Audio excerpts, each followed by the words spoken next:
with breaking news out of Washington. Adam, what more can you tell us? Hannah, Jayden Daniels has a knee sprain that could wind up sidelining him for Sunday's game against the Raiders. Now, he had an ice pack on his left knee after Thursday night's loss in Green Bay. He was hobbling around a little bit. They did test. They determined it was nothing serious, but it is enough to call into question his status for Sunday's game against the Raiders and whether or not Jayden Daniels would be able to play. And so the Raiders will play the Chargers tonight, have a short week, but they will not know until later this week whether they'll be getting Jayden Daniels. Washington will see how that knee is responding during the course of this week. Yep, that backup Marcus Mariota, 34-40 in his career as a starter. We have a lot of news. We have a full house. We have J-Mac, we have Field, we have Mina, we have Dan. So let's get going. Dan, how big of a deal is this injury for a quarterback who uses his legs as much as Jayden Daniels? It's a huge deal. It was a conversation for Jayden coming out of school. He was an athletic quarterback that takes hits, and last year did a good job of avoiding that. But this offense is uniquely built around Jayden Daniels. If you think about the way that they use no huddle, the way that they utilize him in their run game, the way that they can hold the backside of defense to help some people on that run game, his escapability in some of their RPO game and some of their break the pocket stuff in the fourth down. So while there is, at least by reports to Shefty, not a long-term concern, this is a big loss for Washington, not only by the week, but also what long-term effect it could have on how he can operate their offense. Yeah, my concern for this, Dan, to your point, is more about Jayden Daniels' career. He has to take less contact. Through the first 2 weeks of the season, he leads all quarterbacks in QB contact, 29, both as a passer, QB hits, and scrambling. And you could say, well, he played two difficult defenses. Packers defense looks amazing. He led all quarterbacks in QB contact last year. He led all quarterbacks in scramble rate last year. It's just not sustainable. And he is a quarterback who can win from the pocket, and he can be a part of that designed run game without it being the bulk of it the way it has been, frankly, through much of this season. So I think there's got to be some tough conversations with Daniels about his style of play with an eye towards his continued longevity, because he is too special to absorb this much contact. Absolutely, and we see coaches every year have that discussion about your quarterback that can change the game with his ability to run, but also you need him available to be out there every given Sunday. I look at this Washington Commanders team, and this is a team in the NFC that we're looking at to possibly compete with the Eagles and the Packers to represent the NFC in a Super Bowl. Where do they go from here? Marcus Mariota comes in at the quarterback position. Can he hold down the helm and figure out a way to win some games in the absence of Jayden Daniels, depending upon the extent of that injury? A 31-year-old quarterback, he could run in his day.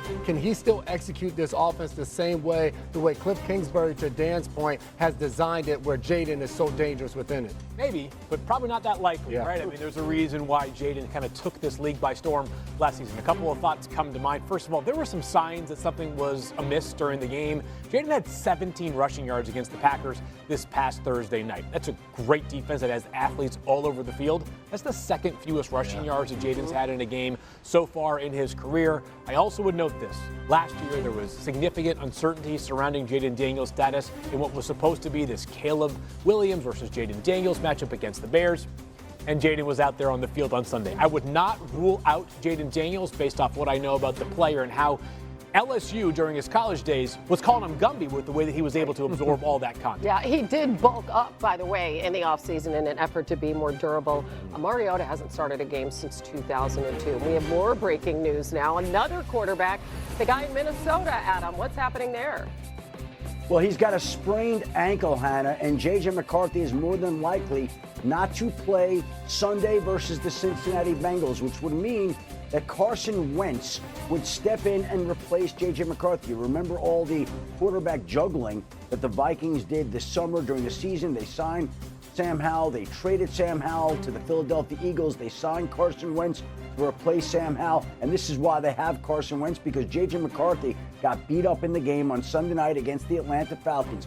Came in this morning with an ankle injury. They went through testing, and the Vikings determined that the chances are he's not going to be able to play this week. After that, they leave for overseas trips. We'll see how J.J. McCarthy responds to that. Yeah, unfortunate setback for a guy that's really having some growing pains playing right now. Dan, what's your reaction upon hearing this news?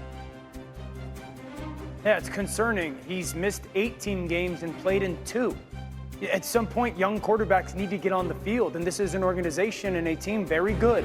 Roster top to bottom, very good, and they have entrusted the future of the team in his hands. And while JJ has a ton of experience, certainly in his playing time in college, he needs, and you could watch through 2 games if we're just being fair, he needs to be on the field just to feel the speed of the pass rush and feel the speed of how windows in the NFL are closing faster than college. And so not going to overreact, and hopefully this is a short-term thing, but the fact that we are this quickly into his second game of his second season and he's missed 18 games and played in 2, that has to be concerning in the building. Yeah, derailing any sort of progress that he might make after a tough game yesterday. We'll get into that. Carson Wentz did make 1 start last season, by the way, for the Chiefs.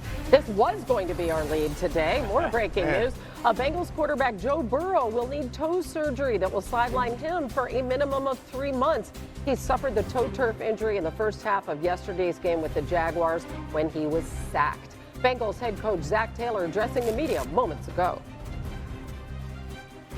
It's unfortunate that this happened, but again, that's part of football, and that's what's going to happen. Guys are in the pocket, guys are moving around. I don't know how a turf toe injury fully happens, how you got to get hit or stepped on. I get it. I understand where people are going to come from. It's going to be very attacking of us and our style of play. That's got us to a Super Bowl and an AFC Championship and 2 division titles and won a lot of games for us. So we're always evaluating how we can protect our players and put them in the best position possible. So I take accountability for that, and if people want to blame me for putting him in a position, I'm fine taking that. Jake Browning is the backup. He had 3 picks yesterday, nonetheless led them to a comeback win. Chef D, what more can you tell us?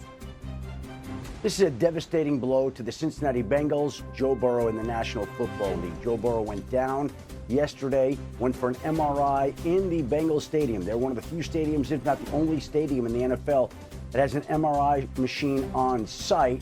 And it determined that there was a significant turf toe injury that's going to require surgery. Now, they're going to wait for the swelling in that toe to go down before they operate. But once they do operate, Hannah, it's a minimum 3-month absence. And my understanding is for surgeries of that sort, it is more likely a 12 to 14-week recovery period. It is September 15th right now. The soonest that right now Joe Burrow could get back would be December 15th. They're scheduled to play the Ravens on December 14th. We'll see how that works out. But we know he's going to be sidelined indefinitely in the latest injury to derail a season of Joe Burrow's. He's had seasons robbed for knee injuries, for wrist injuries, for all sorts of issues. This is the latest one. Surgery will happen probably in the next week, and that will sideline him indefinitely. They are 2 games under 500 in all those games that he has missed.